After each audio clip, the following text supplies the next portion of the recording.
Hey guys, today I'm going to be talking to you about my experience with PRK from everything from my consultation until now, 3 months later. I also have some vlog footage from that first week and immediately after surgery, so I will put a timeline down here if you want to skip ahead to anything. Something that I feel like might be important to note is that I had extremely bad eyesight. My contacts were a -8, and so when I was looking for videos like this, I couldn't really find many people with a prescription like mine. So if you have a high prescription, this might be a good video for you. And then I'm also going to be talking about the things that nobody told me. I watched tons of these videos, but there are still things that I did not expect going into surgery, and so I want to share those experiences as well. So let's start with the consultation. I had put this off for years. I thought that I couldn't get LASIK or PRK or anything for quite a few reasons. So first of all, like I mentioned, my prescription was very high. My contacts were a -8. I only have probably ever met like 1 or 2 other people in my life that have contacts that high. So that was the first reason. The second reason is I already had a little bit of dry eye, mostly in the mornings, but I was also getting to the point where I couldn't wear my contacts anymore because my eyes were just so dry and uncomfortable. So I didn't know if like the surgery would be a good move for me because I know a lot of people struggle with dry eye after surgery. And the third reason that I thought that maybe I couldn't have this laser eye surgery is because I had had doctors in the past tell me that I had a scar on my retina. So I just automatically kind of assumed that that meant I wouldn't be able to have this surgery. Yeah, those are all the reasons that I had put this off for so long, and now looking back, I wish that I had not. So I went in for my consultation and I really had no idea what to expect. And I'll be honest, it was a little weird at the office that I went to. So somebody in the office came and took me into the back, and I didn't know if this person was like a doctor or just like a assistant or something, and I was very confused. They were doing all of these different tests, and they were mostly like those machines where you put your eye up to it and follow the light, or there's a puff of air and those kinds of things. And they actually did not dilate my eyes, which I really expected them to dilate my eyes. And so I kept asking them, are you going to dilate my eyes? And they were like, no, we don't need to. And I was like, well, that's kind of weird. But supposedly there's like new technology with the machines that they don't need to dilate your eyes, which was a pleasant surprise, actually, I have to say. But the person who saw me this whole day during the consultation, he wasn't a doctor, he was like a certified assistant or something. And I kind of don't like that I didn't get to see a doctor that first day, just because I had so many questions, like I mentioned, my dry eye, my high prescription, and I really would have liked to go over that with the doctor beforehand. So I did all these tests with the certified assistant, and he was like, yeah, you're good, you can have LASIK. So I thought I was getting LASIK, which I know is a quick recovery, and I went home, I was so excited, I was like, yes, I can get LASIK. But what happened was they then sent all of my test results from everything we did that day to the surgeon, and the surgeon actually decided that he would be more comfortable doing PRK on my eyes. So they called me and told me that they wanted to do PRK, and I was a little bummed because I knew PRK had a longer recovery time, but I was still excited that the surgeon had looked at my tests and still thought that I could get something, some kind of laser eye surgery. And so I went through with it anyway, obviously. So there's a few reasons why they might want to do PRK instead of LASIK. And for me, it was just because I had such a high prescription and it was safer. But they do say if you have a thinner cornea, then PRK might be better for you. Or I think if you have drier eyes, it's better too. So there's just quite a few reasons that they might do PRK instead. So now let's go into the day of the surgery. Going into surgery, I just want to show you guys this clip of how bad my eyesight was before the surgery. So let me just show you that really quick. This is my last day in glasses, hopefully, so I'm gonna do a little test. I have the bottle of ibuprofen, and with my glasses on, I can read this. With my arm all the way out here, I can read the whole thing pretty much. Actually, I'm gonna turn this way for the lighting. So I can read everything on here. Tablets, pain reliever, fever reducer, coated tablets. Now with my glasses off, I cannot read about like right here, if I squint, I can read the ibuprofen, which is the largest text on there. And then to read the words under that, I need it right here. It's like not even a whole hand length in front of my face. Tablets, USP, 200 milligram, pain reliever. So this is where I'm at without any glasses or LASIK or anything. So I thought it would just be fun to do this test as I recover from the surgery and see how my vision progresses. So going into surgery, I was really nervous. I had no idea what to expect, but finally I got to go in and talk to the surgeon, the actual doctor. And so I saw him right before my surgery, and he told me that the PRK surgery is actually a little bit easier than the LASIK surgery. So that was comforting, but he did say that the recovery is going to be a little rough. Days 2 and 3 would be the worst. So, you know, I was nervous for the recovery clearly, and I had watched tons of these videos, but you just still don't know what to expect. They gave me a Valium pill, and I have to say it did nothing for me. I was so anxious. It might have done a little something, but I was so anxious that I was still like shaking going into the surgery. So you go into the surgery room and you lay down under this big machine. They gave me pillows to put under my knees. I think there was a pillow under my head too, just to like make me more comfortable. And then what happens is the doctor puts something on your eyelid to keep it open. And then he goes ahead and cleans your eye, and he uses a couple different like eye drops and stuff. And then you stare at this laser. I think it was 10 seconds. It was so fast. This surgery was the easiest thing. So that was the left eye, and he was like, okay, your left eye's done. And I was like, are you kidding? Like, that was the quickest thing ever. But then they moved to the right eye, or sorry, that was the right eye. And I was like, that was crazy. So then they moved to the other eye, and when he was doing one of the drops in that eye, I felt a little bit of a stinging, and so I kind of like moved because my eye was trying to blink, and it couldn't because there was that thing holding it open. Just like reflective, like a reflex, I was trying to blink. And he was like, the doctor was like holding my head, and he's like, don't move, don't move. And it just made me panic, but he was like, okay, we're gonna keep going, and he did the rest of the cleaning. I stared at the laser for 10 seconds, that was it. So after that, I asked him if I messed it all up and if that eye was gonna be okay, and he was like, yeah, we'll be fine. It just might be a little bit more painful during recovery because that drop that I guess moved around my eye was just supposed to go into one place, and it might have, I don't know, maybe it was like a chemical or something. So that's the only thing that happened during surgery that was painful. The other thing is, I've heard a few people say this, that you do smell your eyes burning when you're looking at the laser, and I did notice the smell, and I'll be honest, I kind of held my breath just because it freaked me out and I didn't really want to smell it that much. So the second I started to notice it, I just like kind of held my breath until the laser was done. Like I said, it's only 10 seconds, so it was fine. But so then I sat up from the bed, and the assistant came over and showed me his phone, and he was like, can you read the time? And I read the time, and I was like, oh my gosh, there's no way I could have done that before. You guys saw that video. I couldn't see right in front of my face. So I was like, this is incredible, I can already see.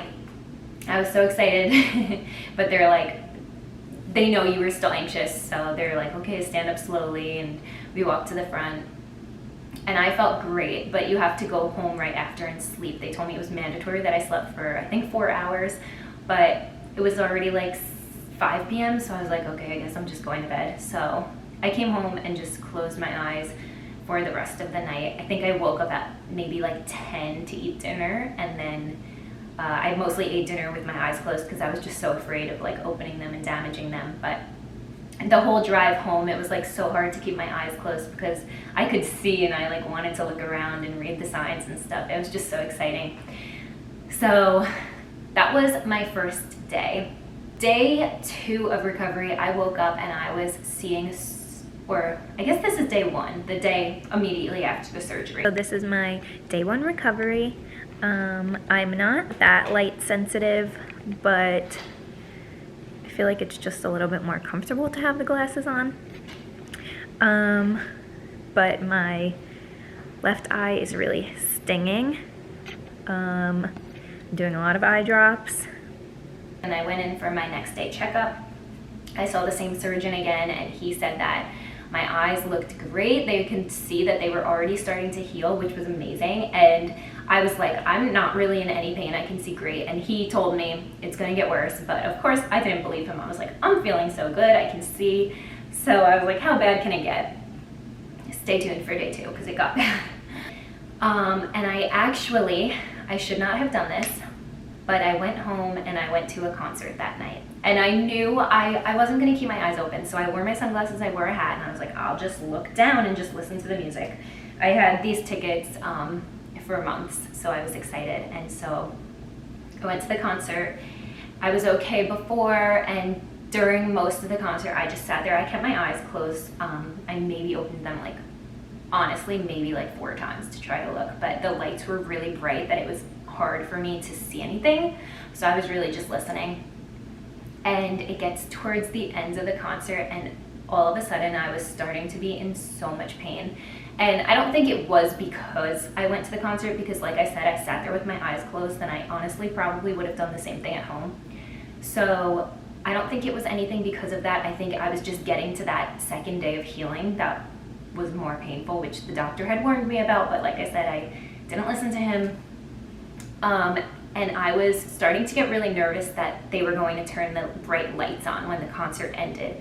And so I was like, I need to leave, because if they turn those lights on, I'm not going to be able to see. I'm not going to be able to walk out of here. It's going to be really painful. So I left early. I was not driving. My fiance was driving. So I wasn't in any condition to drive. Obviously, I couldn't open my eyes. So yeah, so I went home, and then I woke up the next day in so much pain. I was trying to record vlog footage for this video, and I actually couldn't open my eyes to look at my screen. So I accidentally recorded the opposite way. So here's my day 2 footage. So today is day 2 of recovery. It has been so painful. Hopefully I'm even in the frame. I'm recording this on my phone. My eyes are so swollen. They sting really bad, so I can't really keep them open. So I've just been keeping my eyes closed and listening to an audiobook. The doctor did say that days 2 and 3 were gonna be the worst. And my vision is a little bit more blurry than yesterday as well. Yeah, so I'm hoping this is as bad as it gets. It's just a lot of burning and tearing, and my nose is running a ton too, I guess just because everything is swollen. So yeah, I'm gonna go back to closing my eyes and listening to my audiobook. Yeah, so that was very painful those 2 days. And something no one told me about was how runny and congested I would be. I did not expect to be congested. I didn't hear anyone else say this. So I don't know if it was just me, but my eyes were so swollen that I think I was like this was all swollen, and I was so congested. My nose was running. I was blowing it every 10 minutes. I didn't hear anyone else say this. So like I said, I don't know if that was just my experience. I'm assuming it's from the swelling. So I would think that would happen to more people. It was so bad. So I'm in between blowing my nose and putting in eye drops every 15 minutes. That second day was pretty bad. The third day was much better than the second, but I was still in pain. I was still really swollen, and so I just kept my eyes closed most of the day. And the doctor told me I could put frozen peas in a Ziploc baggie and put them on my eyes. He said you can do that with PRK, but if you get LASIK, you can't do that. So just ask your doctor if you can do that. He said that I could, so I had done that to help with the swelling.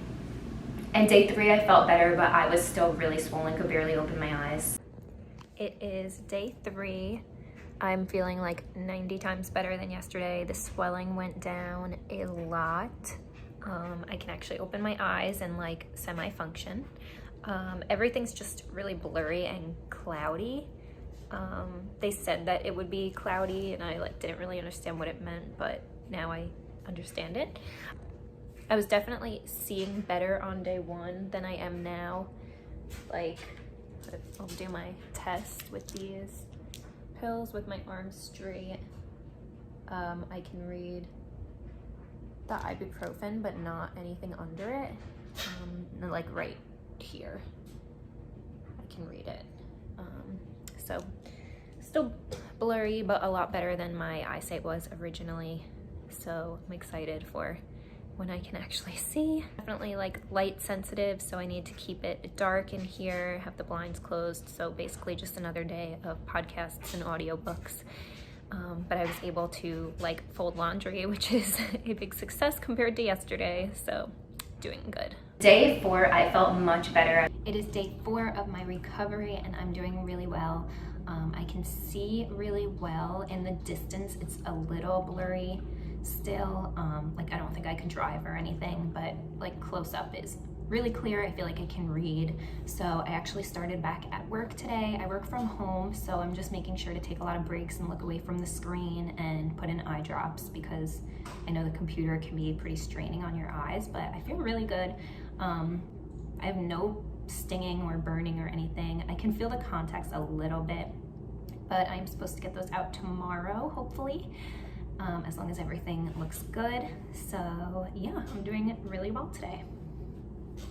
I thought it might be hard to look at a screen. I know a lot of people said they wouldn't go back for a week or 2, but honestly, I was good and I was so bored from just like sitting in my bed for 3 days straight that I was ready to go back to work. And so I just kept it light. I took a lot of breaks and obviously used my eye drops at least like every half hour. Day 5, I went back in for a checkup and I got my Band-Aid contact lenses out, and I was actually so excited that I forgot to film. But by day 5, I had 20/20 vision. They said my eyes were looking great. They were starting to heal. The only thing is when they took out the contacts, my left eye felt pretty scratchy. So I didn't really know what caused that, but it was a little uncomfortable, but nothing that I couldn't deal with. Yeah, that was pretty much like the end of my immediate recovery, I would say. And now I will give more of a long-term update because I am now 3 months out. Okay. So after that first week, I had a few things that not really went wrong, but I did have like a couple of slight, I don't know if I would call them complications, maybe like inconveniences. So the first thing that happened was I was getting these bumps under my eyelashes, kind of like on that lash line. And I actually had these before, and I always just like chalked them up to allergies or contacts, but I didn't know why I was still getting them, and so I was going to see the doctor anyway, so I mentioned this. And the doctor had told me that this was actually left over from my contacts. It's called GPC, giant papillary conjunctivitis, I believe. And she said it's left over from my contacts, and it typically goes away after you stop your use of contacts. But for some reason, I still had it, and I actually still have it now, 3 months later after surgery. So I haven't worn contacts. I only use preservative-free eye drops, and so honestly, I don't know why I still am having this issue, but I went through a round of steroid eye drops, and they helped a little bit, but I'm still having the same issue, and so I will have to bring that up with my doctor next time I go. But it's not from the surgery, so that's a plus. So most people probably won't deal with this unless it's something that you have already noticed before surgery from your contacts. My other issue is my dry eye, which I know a lot of people are probably curious about because I was very curious if my dry eye would be worse after surgery. I have to say it's really not worse. For maybe those first couple of weeks it was a little bad, but I just used a lot of eye drops, and I'm still using a lot of eye drops. But my dry eye is really the same as it was before surgery, and so it's not too bad. The time that it's the worst is when I wake up in the morning. I have to immediately put in eye drops or else I can't really open my eyes. But other than that, throughout the day, honestly, it's better because I'm not trying to wear contacts anymore, and so I don't really notice it as much. So yeah, it's actually better than it was before, I would say, because of the fact that I don't have to wear contacts. So that might be something to consider if you wear contacts and maybe have like a little bit of dry eye. then this could maybe help you, but I would definitely talk to your doctor about that. I am now seeing 20/15, so I have like perfect vision. It's so exciting. The only other complication I have sometimes is at night. When I see lights at night, sometimes they're like a little starburst or a little like double vision kind of, and that's not happening as bad anymore. I would say maybe the first month or 6 weeks I was having that a lot more, or on days when my eyes feel really dry I must still have that, but I don't really see that being as much of an issue now 3 months out. Honestly, I feel really good, and I wish that I had had this surgery earlier. It has changed my life. I still sometimes wake up and like go to reach for my glasses and I'm like, oh yeah, I don't need glasses anymore. It's just so exciting. So yeah, if you are thinking about having LASIK or PRK, I say go for it. If you have that high prescription like mine, at least go and get that consultation and see, because like I said, I had written it off for years. I thought that I couldn't have the surgery, and I'm here now doing great. So I'm very excited about it. And yeah, if you guys have had this surgery, comment down below your experience. Let me know if you're thinking about getting the surgery and if you're leaning towards getting it or not getting it, because I'm really curious like what your fears are and what's making you feel held back, because I know I had quite a few things holding me back, so I'm just curious what other people's thoughts are. But yeah, I hope that this video could help you, and if you have any other questions, leave those in the comments. I would love to answer those and just maybe make you feel more comfortable going into your surgery. I know videos like this really helped me. So that's my 3-month update.